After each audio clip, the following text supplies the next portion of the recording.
Hey there, Daniel J. Lewis from the Audacity to Podcast.com. I want to answer some of your podcasting questions. I record this live on Mondays at 2 p.m. Eastern Time over at the Audacity to Podcast.com/live. That will always take you to the latest live event in case you want to join me over there, ask your questions live.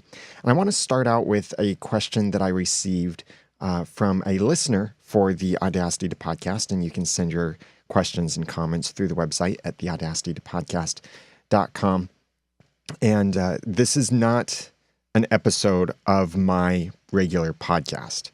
So if you want to listen to that, then you've got to go subscribe over at theaudacitytopodcast.com. But for this, this is just something special I want to do to engage with you. This first question comes in from JF. And JF said, I'm a physician with a specialty in endocrinology, diabetes, and metabolism. Is there a place for this kind of material? If so, how would advertisements work without being biased toward the material we are talking about? Thanks. And that is from JF. Well, the main question you're getting at here, and this is the one that I started this live stream and titled this live stream on. Is there a place in podcasting for your message? That's really, I think, what you're getting at here, JF. And I think you who also might be watching this right now might be wondering that same thing. Is there a place for what you want to say or the way you want to say it? And aside from the extremes, like the hateful things and destructive messages and such, I think each of us have a message that can positively influence the world. That message could be super niche. It could be extremely general. It could be anywhere in between. And is there a place in the world of podcasts for that message? Well, is there a place in the world for you to make a positive impact? Yes, there totally is. So with your podcast, is there a place for a podcast about endocrinology, diabetes, and metabolism? Certainly, there is definitely a place for that. Now, that doesn't mean that you'll get a very big audience, and you might not need a very big audience. How many other people are into this particular niche? And either in it, interested in it, studying it, experts in it, anything like that. It may be a very small niche, and that's the incredible power of podcasts, is the niche, or for the people from the United Kingdom and other British countries, niche. If you look at the top podcasts in iTunes, or the podcasts that get talked about all the time, with these massive audiences, they're usually pretty universal, general podcasts that appeal to a wide audience. It might be something like tech, or business, finance, relationships, comedy, news, politics, the kinds of things that pretty much affect everyone and thus have a very wide appeal and very large audiences if they're done really well. It can be really hard to get an equal large audience if you're coming from no platform whatsoever and trying to reach with that same kind of message, a very broad message. Now, if you niche down and you focus on a particular niche, a niche that no one on the radio would ever address because it's not a big enough niche for them to justify the time on the radio. But if you focus in on that niche, you can reach an audience no one else is reaching. You can have influence over that audience when no one else has influence over that audience. Yes, the audience may be small, and that's totally okay. It's better to have an engaged, smaller audience than a passive, large audience. That's what many of these public radio and top podcast followings have, or top podcasters have, is a very passive audience. A great example of this is a couple years ago in the People's Choice Podcast Awards. Serial was up for the People's Choice Podcast Award, the most premier People's Choice Podcast Award available. And Serial, in its heyday, just after it finished season 1 of Serial, and it had all this buzz, it lost to a different podcast, to my friend Rob Sesternino from Rob Has a Podcast and the whole network of podcasts that are about reality TV shows. Serial, such a big podcast, lost to the smaller podcast. Why? It's because that smaller podcast, now it is still a big podcast, but it's smaller than Serial's audience. That smaller podcast had a more engaged audience. And because of that engagement, that relationship, that was enough influence in order to win the People's Choice Podcast Award. Serial didn't have that. Serial doesn't really reach out to its audience. It doesn't engage with its audience. There are places where some of the producers and people involved with Serial do engage, either little social networks or followings here and there. But as a podcast, it's not engaging with its audience. It may be exciting content, but the show itself doesn't engage. You can have that power to engage, especially if you have a small audience, and especially if that small audience is extremely niche and focused. So when you're then looking at potentially monetizing this, and you don't have to monetize your podcast. Some people do want to, some people don't. Whatever you do, please don't get into podcasting because all you want to do is make money. It's not really the right motivation to do that, to get into podcasting. But if you're looking at monetizing your podcast, you could look at it, monetizing it yourself with products or services you may be able to offer, or your own expertise in some way. You could monetize it through things you recommend, and you get paid based on when people buy things like that, like affiliate deals. Maybe it's a product or service somewhere else that you discover and you can talk about every now and then. It's not that they're endorsing your content or you partner with them in any way. It's that you simply have a good recommendation, and if people follow you on that recommendation, you get compensated for that in some way. I do that with the Audacity to Podcast. I have a bunch of episodes where I happen to mention products that I truly believe in, that I've tested or that I'm reviewing or talking about or comparing with each other in some way. Sometimes I'm very critical of some of these products. Sometimes I'm very positive on them. And when it's possible, I'll use an affiliate link for those products. Now, no, I didn't say I look for affiliate products that I can promote in my podcast. No, I go the other way around. I look for quality products or quality things I can promote. And if they have an affiliate program, I promote using the affiliate program. But I'll promote stuff that I don't get paid for because I believe in it and because I want you as the podcaster to have the best tool possible. And if I don't get paid for that, and I truly believe that's the best tool possible, I'm happier providing that value to you. And because of that, a large portion of my income actually comes from affiliates. My mortgage is paid for by my Amazon.com affiliate referrals alone. And that amazes me, but that's from a history of producing content, relevant content, influential content, high quality content that's not merely there to promote a product or service. It's there to provide value. And many people see the value in something I recommend and they decide to buy it, and I get a little value back from that.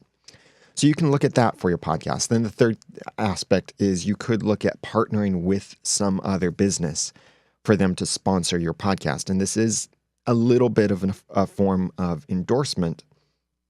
And if you are reaching a niche small audience, you have to throw the idea of CPM, which is cost per milli or cost per 1,000 downloads, how much you get paid based on how many thousand downloads of that particular episode, not downloads per month, but of that one episode that they sponsor. How many downloads you get is how much you get paid for. You have to throw that concept out because a download is not worth an absolute value. You might hear people say $10 CPM. Well, let's take that number, for example. It's kind of on the low side for podcast sponsorship, but a $10 CPM means for every 1,000 downloads of an episode that you deliver, if they're sponsoring that episode, you get paid $10 for every 1,000 downloads. So you deliver 5,000 downloads of that one episode, then you get paid 5 times 10, which is 50. So at a $10 CPM, every download is worth 1 penny. Think about that. Every download, 1 penny. Every download generally represents one person. So if you accept a CPM ad for $10, then you're saying your audience is really worth 1 penny per episode. That's quite cheap. I think people are worth more than that. And I'm not saying like to squeeze money out of them in a greedy sort of way.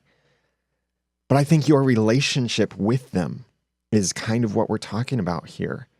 And your relationship is worth more than 1 penny per person. So don't sell yourself short. Instead, look at the value of that relationship you have with your audience, because the other aspect of that value is whether it's even worth it for you to inconvenience your audience with that ad in your podcast for only $10 or whatever it is, a penny per person. And it might not be worth it. If you're only getting $10 per episode and you have to take a minute out of your 15-minute episode to promote your sponsor, it's really not worth it. There are much better ways you could monetize your podcast. So bringing this back to JF's question, with this extremely niche podcast talking about these medical things, diabetes, metabolism, and this other stuff, there's a place for that message, certainly. It might have a small audience. And that small audience might be extremely valuable. What if, JF, you can talk to doctors who make decisions for hospitals on what kind of equipment they purchase?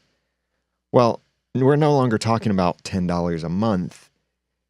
They might be willing to spend tens of thousands of dollars or direct purchasing decisions representing millions of dollars. And that's one person you might be reaching. So the value of your relationship with that person could be worth far more than mere pennies. Thus, you need to, instead of focusing on the numbers, when you talk to a sponsor, if you're going that route, focus on the target audience. And you have to get to know your audience to know this. Do you know whether your audience is made up of doctors or nurses or just people casually interested in the field? Does your audience have influence over purchasing decisions? These kinds of things could be really important. So then you could go to a sponsor and say, look, here's what I talk about with my podcast. It's extremely niche. Here are the kinds of people I reach with my podcast. These are doctors. These are district directors for major hospitals in the United States. I don't know the exact names of different levels of positions and such, but you get the idea. And you can say, these are the people I reach, and they listen to me consistently. I have influence with them. When I ask them questions, they respond with feedback. When I give them a simple call to action or something to do, they take action on it. That makes them extremely valuable. So then when a major Acme corporation, whatever it is, who has a valuable product, sees that, they might realize, ooh, yeah, we want to get in front of those doctors. We want to get in front of them in a way that they trust, in a way that's valuable, that's authentic. So you no longer may be talking about $10 per 1,000 downloads. You could be talking about sponsor this podcast for 3 months and pay 20,000 downloads, 50,000, 10,000, whatever you work out that's fair to you, that's a fair value to your sponsor as well. And they could be thrilled with that. And if they got only one sale out of that, that could completely pay for what they're paying you for the sponsorship. Or you could work something out with them to say, hey, how about you kind of be a sponsor for this? But let's track this in some way so you know if someone purchases because they heard about it on the podcast, like a promo code or a referral link or something like that, a scheduled appointment, anything like that. And then you can say, you pay me this amount based on how many people I send you. So if I send you one person, or for every one person I send you, you pay me $1,000. Do you see now the much higher value in the relationship that you can have with the people, even if it's a small niche with very few people in that niche? So yes, there is definitely a place for your message. There's definitely an opportunity that you could monetize your podcast with that message. Now, for everyone else other than JF, if you're listening to this right now and you're thinking you're kind of in the same place, this can apply to you too. Whatever your message is, there is that option for you to build relationships, to invest in the relationship with your audience, provide value, get value, deliver value, and be compensated for all of this. Now, this is the kind of stuff I talk about often inside of Podcaster Society. That's my community for podcasters. If you have already launched your podcast, and that's requirement number one. If you've never launched a podcast for you and you want to learn how to podcast, this isn't for you. So stop listening now. But if you've started a podcast and you want to improve it, whether you've started it a couple weeks ago or you started your podcast a few years ago, and you want to improve that podcast, you want to make it more engaging, you want to make it more profitable for you, for your sponsors, for your listeners, or for your viewers. You want to grow your audience. You want to engage more with your audience. You want to improve the quality of your podcast, improve your thinking process, your mindset, focus on creating better content that people will be more interested to share. If you want to make your podcast better, whether that's for merely the art and enjoyment of it, or for the profitability and business aspect of it, then join Podcaster Society at podcasterssociety.com. That's what we focus on doing, is helping you to improve and grow your podcast, your content, your presentation, your production, your promotion, and profit. And we do that through courses, webinars, training, tutorials, expert support, a really encouraging community, and much more inside over at podcasterssociety.com.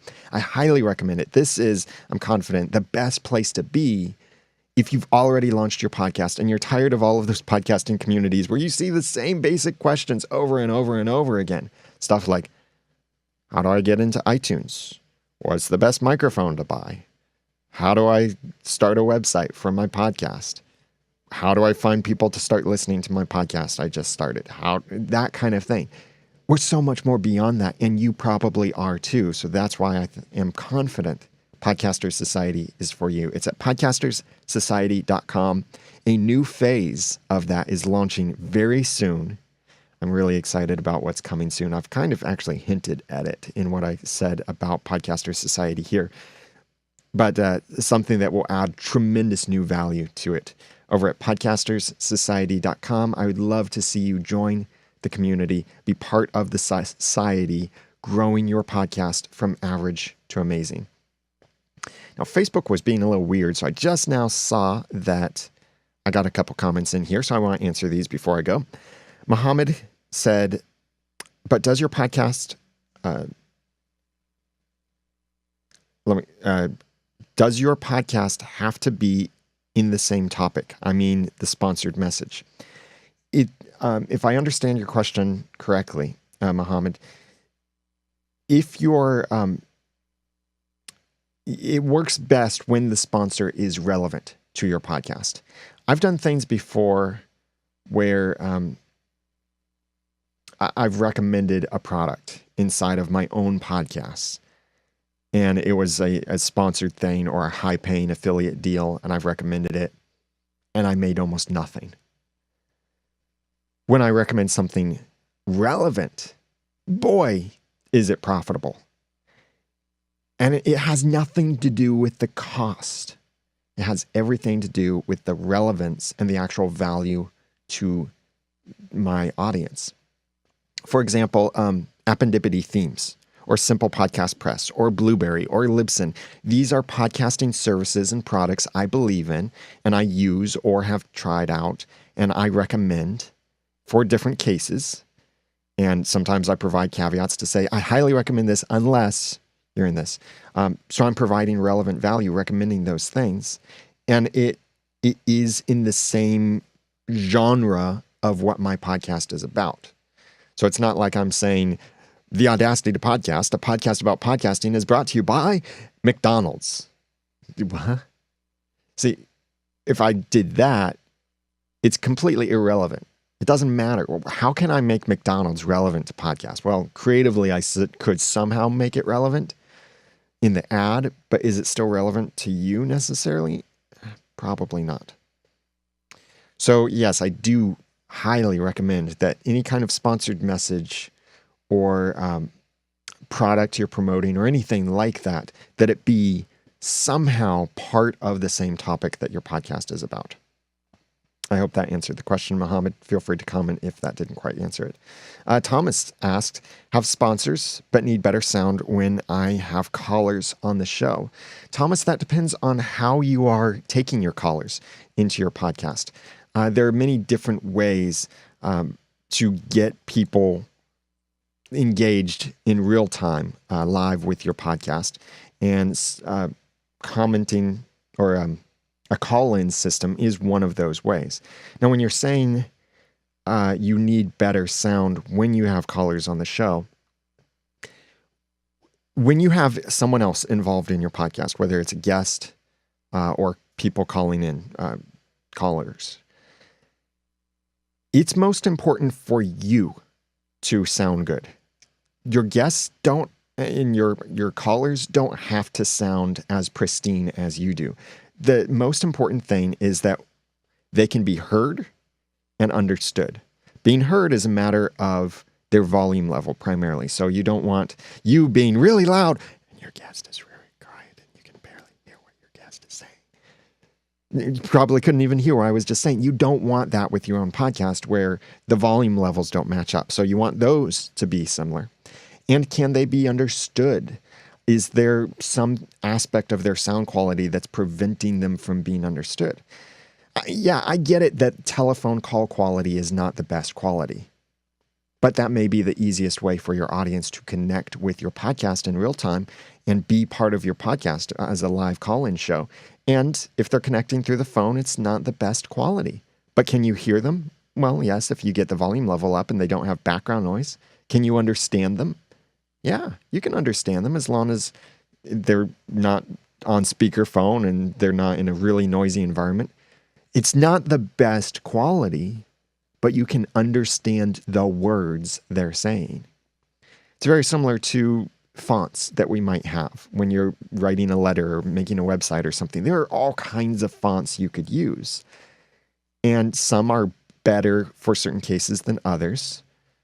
But in general, almost any font, you'll be able to read and understand the message. Some are a little easier to read than others. Some are better in certain contexts than others.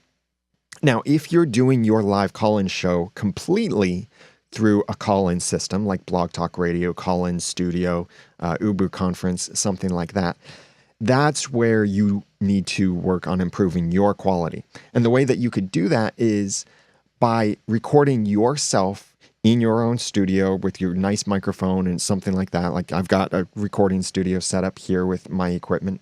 You record yourself sounding that way. And you go out through the phone system, the live system, whatever you're using, maybe as good a quality as you can get. But your callers are coming in through whatever call quality they come in through. And that's fine. Publish the high quality version that your voice sounds great and your audience's voices maybe not as good, but understandable. That's fine. And if it's an infrequent guest, it might be fine for them too if they don't have the pristine audio quality. You don't have to go with things like Reaner, Zencaster, Cast, and all of these kinds of services. Those can be great. They're especially important if you do a regular co-host thing. But when you have a guest or someone who's not usually part of your podcast, it's most important that they're simply heard and understood by your audience. And you need to sound good.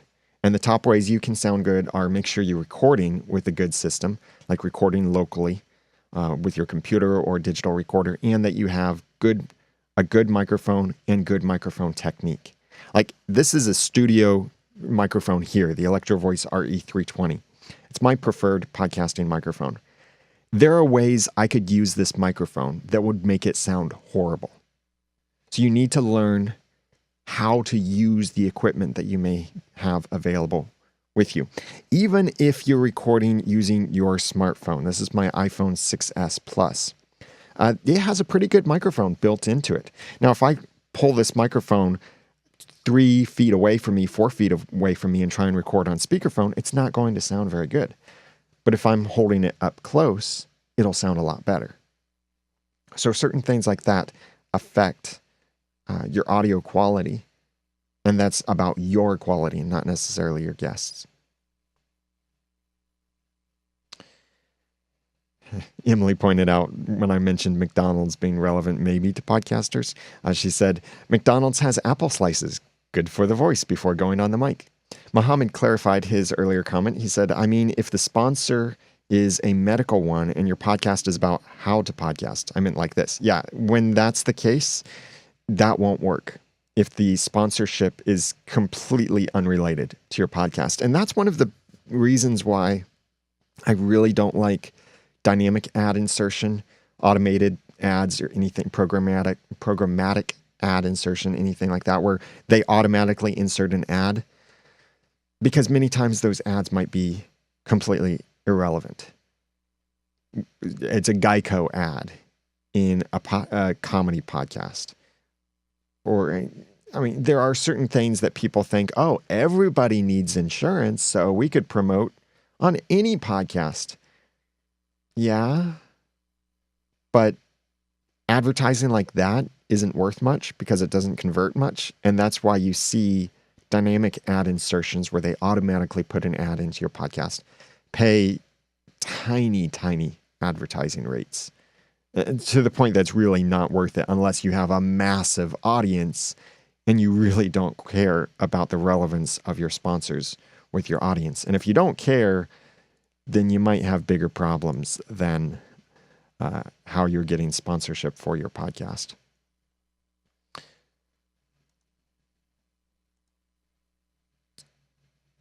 And a couple more comments here.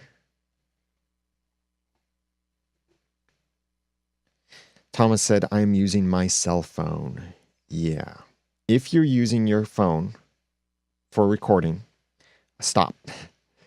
Either use something that allows you to record with the microphone in your phone in a way that's not a phone call.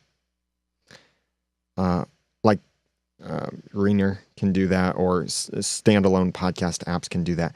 But if you have to call in and dial a number and that service is recording your call, then you're getting horrible audio quality. That's when you really need to invest in the quality of your podcast and get a microphone. Doesn't have to be a fancy microphone like this. It could be the Audio-Technica ATR 2100, the Audio-Technica AT2005, or the Samsung Q2U. If you missed those model numbers, just skip back a couple steps. Now, if you go to the audacitytopodcast.com/gear, GEAR, let me double check that link. That will take you to the best podcasting gear recommendations I have on there. So I do mention those microphones, the microphone I'm using, a couple different mixers, some audio recorders, and different things. But these things can be much better audio quality for you than using a call-in service to record your phone calls.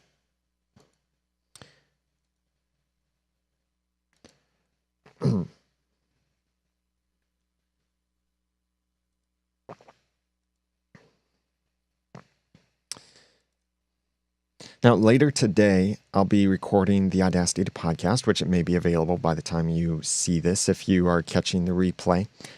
The episode will be the last episode in my little series of automation tools for podcasting. I'm looking forward to sharing this last episode where I'll talk about how to use people for automation with your podcast. And that will be available tomorrow, Tuesday, March 21st. And that will be at theaudacitytopodcast.com. It's episode 299 my final episode before I hit episode 300 next week. And then the week after that is my 10th anniversary in podcasting. My first podcast episode was published on April 2nd, 2007, a long time ago. And I'm looking forward to, in either that episode or the episode after that, talking about my podcasting journey. There are some things that I only recently realized I'd been getting wrong about the podcasting journey. Some little funny pieces of details that I've left out of the story here and there because it wasn't relevant, some funny things here and there. And there are also some ugly parts, ugly parts of my personal life that I want to share, because it's a testament to the power of a message to share and podcasting, and how podcasting actually helped me get through that ugliness.